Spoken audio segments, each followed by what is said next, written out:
Lechil mayumda sauna laklaga mangol atuda famthei aduga isau langla'e. Mana ingonda pangtau tauba yabra khara nungsiba phaurubani adubo pungkhia khira hairisani. Mapisu tapna tarakle aigi naubu nangna. Memchasu yam thuna thokla'e adubo machana tauramliba ado ubada bema kari taurage ha kanana amuk kari hairage. Lechil makhulnikna kaplaga aigi nauda nganbana hatbani mabu pulisingna putuna chatkhre. Memcha kok thakta presena tarakpagum yamna ngakna ha thoibasu ngangnariba du tabada thokla'e ngan thoisu yauri thoibana kaino nang ningai amuk tauribra ha. Memcha na oina nate moi pabong macha tombibu hatpada nganbabu cheneina pulis na pukhre haine. Thoiba haifet chepla macha nupidi yengla'e lechil thawa sadabugum adum lei thoiba tapna iyana dugumba kaisu tauramlo haiba khangi macha thoibi nangna panba kesto hujik bakhan to ulaw. Lechil fathawgalaga kaino pabong mi mara lebagi phasabani sida aina kari tawdorige. Ngan thoisu phanayam na honglabani masu tapna haire thoibi pabong na hairi basina phanida noi lawthoro yam lawthokningagana kaino khangdeba hairamnaga kadaidano khangde chitkhre ngan thoi tapna masibo kamaina tawdino khangde pabong nganbado mukta unarubana phagadra yade nanau noina lawthongadabani. Somdarina imung aduda kochen chele lao ichadu mukta lawthose. Lapasu hatu hatu kumtharaklaga lao nupi aikhoini chatlase. Anido yam thuna thoklakle aduga station tamna lakle hek yaurakpaga rina manungda yam thuna chinsilaklaga sir ichadu mara leite ichabu thado. Inspector aduna rina da haifet yenglaklaga aikhoisu nachana narale habdumakti haikide adubu karigumba marol ama khangnabagidamukta tawribane warubiba yade. Rina begtagi sel bandan singdo loina haidora'e table aduda aduga yamna chakna sel singse loina lawro adubo higi chadu matangdi thadokpiro. Police adu khajik sauna sel mayam ado makhada loina langthora'e sel kharagidamukta thabak asida changlakiba nate malem asida phattaba kaya tawrukliba makhoido semdoknabagidamukta changlakhibani thangleibak ase amotpana thalle. Rina police aduna hairiba ado kari amata tasinda adudi sel singse yamde hairibra kaya piyo haibano. Police ado khon khara wangkhalakle handakti ngasai makai ekhoin haijaribase gyan amata tabidraba mali selna asengba thawai bu leibi yaroye.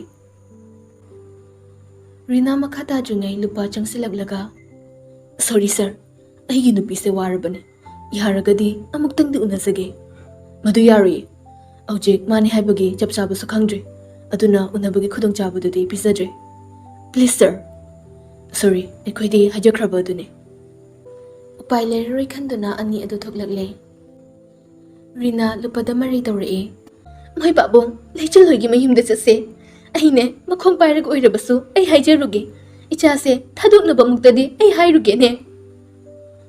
Lupa wangang lakte mangaside saure lechil hoitamna gari ado thoragle gari do sumang tamna thausilaklaga khame makhoisu sumang aduda loina leirambana ngakni yengnara'e lupa sauna kumtharaklaga nachanupide amukta kauthoru chapsaba wari amata sanage thoibana ichadi hojikta thokhibane.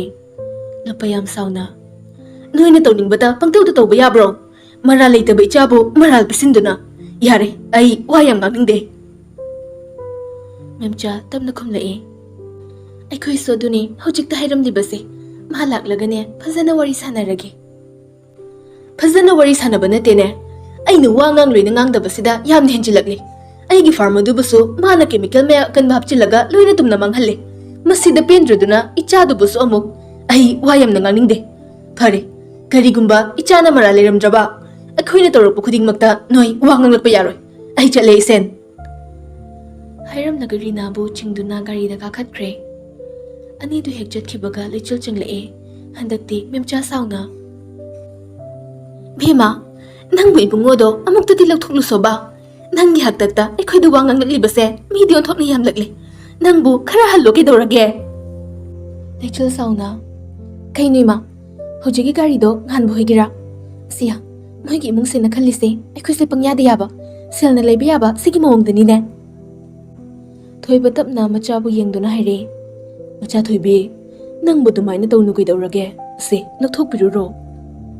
Lechul paini yenglaklaga karimta hairamda. Grong grong imunglomda jangkre. Memcha machinda sonhawe. Masigi angangsibu karamba matamda gyan tagadoribano. Manaw asina ngasi malemsida tindribase. Magi haktaktagidong oiramlagani. Nganthoi mamada. Yaribe ma to. Masu magi thopa matawjarasano. Matamdi asum hauke khanghaude.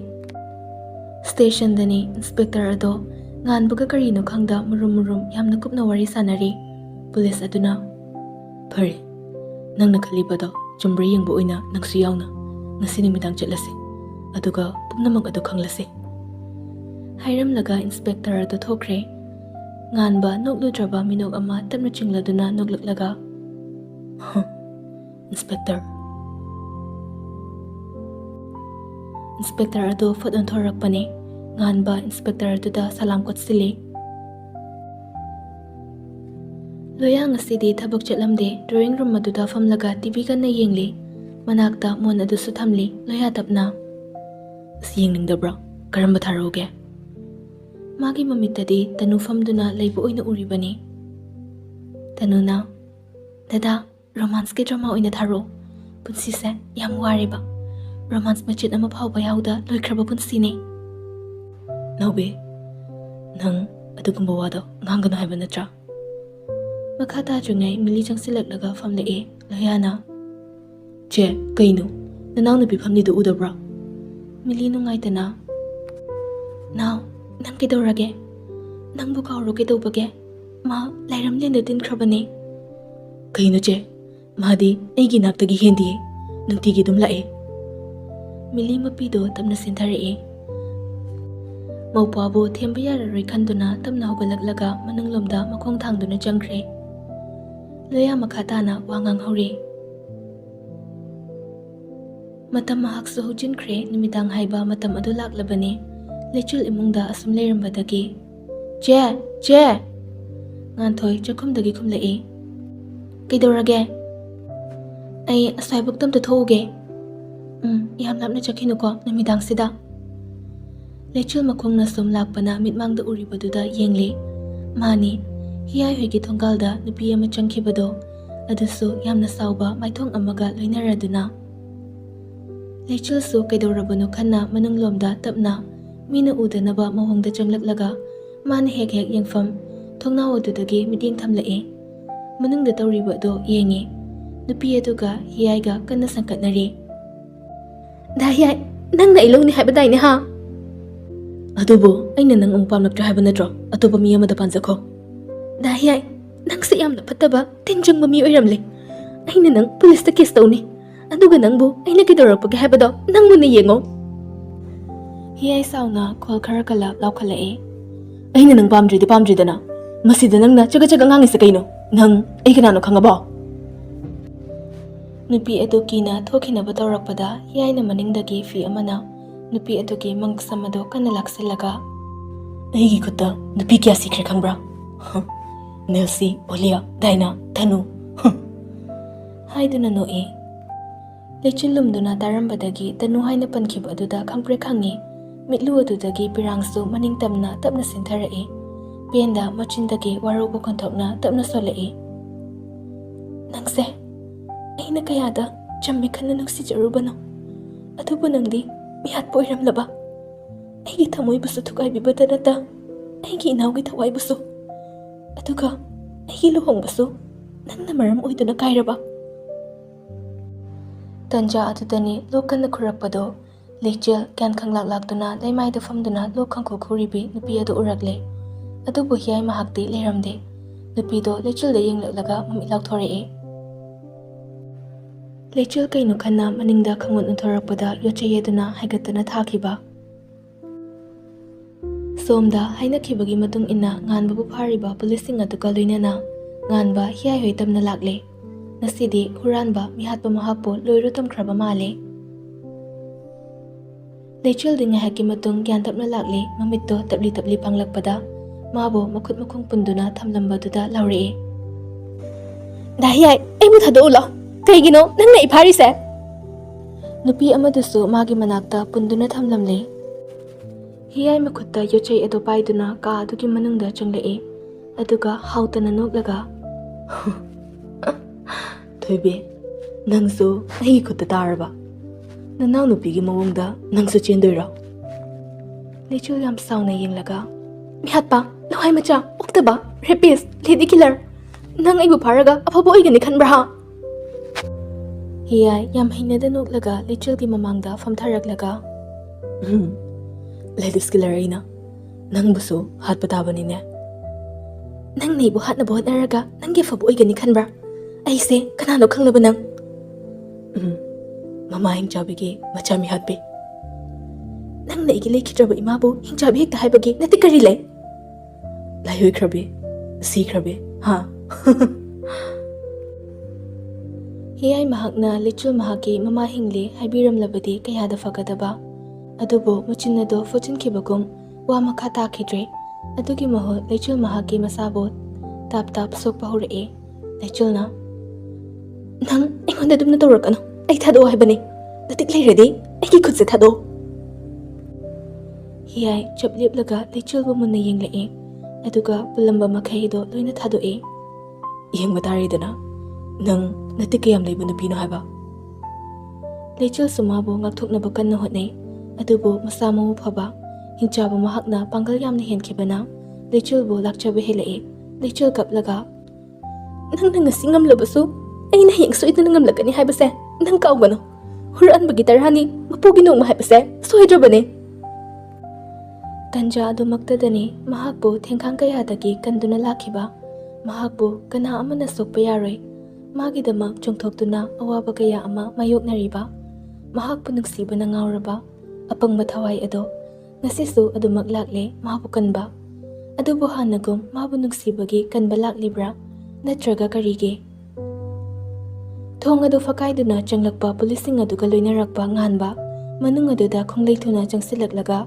hiyai buta pairaga laktana langi aduga manakta amuk yamna thuna changsilaga makhong aduna chabe netsile Nanggi matam surya bungo nang na ibo matam kuina aranba tahanduna lakpa adubu ngasidi mataw karamna tahangadawri aina thengkhang kayadagi kanjarappa mahakpo nang na uchaiduna nang na magi thamoibo khudam changna bhonabani ngasidi mataw karam haigadawri mahabo nang na kanbirakpani haina tapta kai phuraba du phawba ikhenglakta mamon noktuna ahina loijri nganba ahina loijri tamthi balan jawde hobada ngai aina nangi thamoi thukairasu nangbu kanbani adubu ai leitrabakan nangbu kanana kandore lan watli nganba lan watle haikide aroiba mikup adudasu Leichul nahaki nama hingli haiduna kupsinkiba asina tarakadra awaba kaya pulising ado changsilaktuna hiyaibu pukre tombidi kadaida leikhibanu khangde ngasai makai adubu hujikta chenthoraktuna machagi mamai aduda khopaktuna thazili lamja sara haibada matik chaba mine nangdi napadagi su hena phattaba mine ngasidagi aigi ja sikre nama aibusu sikre haina nang khallo hiyaibu pulising aduna chinglaga pukre tombi makhada famtharaga kaplakle phattaba macha phattaba mawa phangba nupi se malem masida khwaidagi laibak thiba nupi ama oina lohba yaiko kari papna saroi singse aigi yumda changlakpano paukhong oi chankhiba nganbagi wahi aduna Leichul bu manglana tawhanbire paukhong adugi paukhong karino khanbada Leichul nganba mahakpu yenglei nganba sutapna haifetamak yenglambani masibum namak nungsiba mahaknara yenglaroi khali adubu nangi nungsi saktam aduda pangtharoidaba kana leibage sauge khali nafamda apang oina taraga dokle ngan batapna changsilakleduna manakta leiramba fi aduna Leichul butapna konsinbiragle Frid aduda krese gairiba ado yengmangamdabagi oiraba mali Leichul pirang thangba milu aniduna nganbabu yengli adubu fana magidamak tawribado hanagum thawai yauna hotnajaba adudi ude yengna tamna thoklei चिन्बालदुदगी "Dada." Nupi mahaki khukau aduda nganba tapni yinglei hanago momon minokna leitinglakadra khalamba nupi mahaki wakhal ado aremba tare noglakta munni yinglaklaga tapna rasidi yauda mithilamlage hairamnaga nganba thokre lichilsu tapna thoglei nganba tapna chetuna leiramle ngasidi nupi mahaki nunga pangkhak oiraba thamoido lasingma fol adudagi suhena thotkre lichil tapna "Gari di ihaude policing aduga halloidro halloi adudi kamaina chatoiba lakani." Leichil nganbana sogliba mayam ado hojik khakta urakle mamangda prapratang silaga "Dada loina soi nang adugyamna phubra makhoina." Nganba haifet inglaklaga "Sokanbasu nangnani wahanbasu nangna themjinbasu aina natra." Nganba kumlakte adugi mahot kadaidagino khangda henki ama puthoraklaga lichilgi laibakta iteribado teithore arembada thaunaga puthoktana soli kusondaga usorna khachikambada paigadaba nangnasu pitru hekbikai aphawba sariba adubudi dongambini ikai khangdabi nangnabu kari naramgani thamoisu phandaba nangba. Leichil nganbana pet ngangliba machin aduda yenglaga "Thamoi pale nagsibasu khangi ikaibasu phawi adunani nangbu nagsiruba." "Thazadi aduga ai nangbu nagsidre nagsilang thaklaga thamoida tana thinbi nangbu kanana mukhana nagsigadorige chinbal thungda nate tasengna nangbu nagsidre." Tapna kana takhini haibagum sali wahai kara masaksina lanchadabi maladana amuksu themjille "Ai tahawi ko nangna ai nugsidrasu aina nangonda leidoiside aduga keraga loire dada haina." "Namadugi lamanna kamain tauba?" "Imagi laman sukhumni." Haiba loitringai nganbagi gari laktuna masat kakhatke aduga hanni yenglamda thauba hokre leichil kana lahawe "Ho imagi laman sukhumni ba adugane nungsibasu aina khudum changaniye imagi lamanda noibu hatu haibadi yaude ko masi madi khangko aise yam phattaba nate phibamna matamna phalandabane."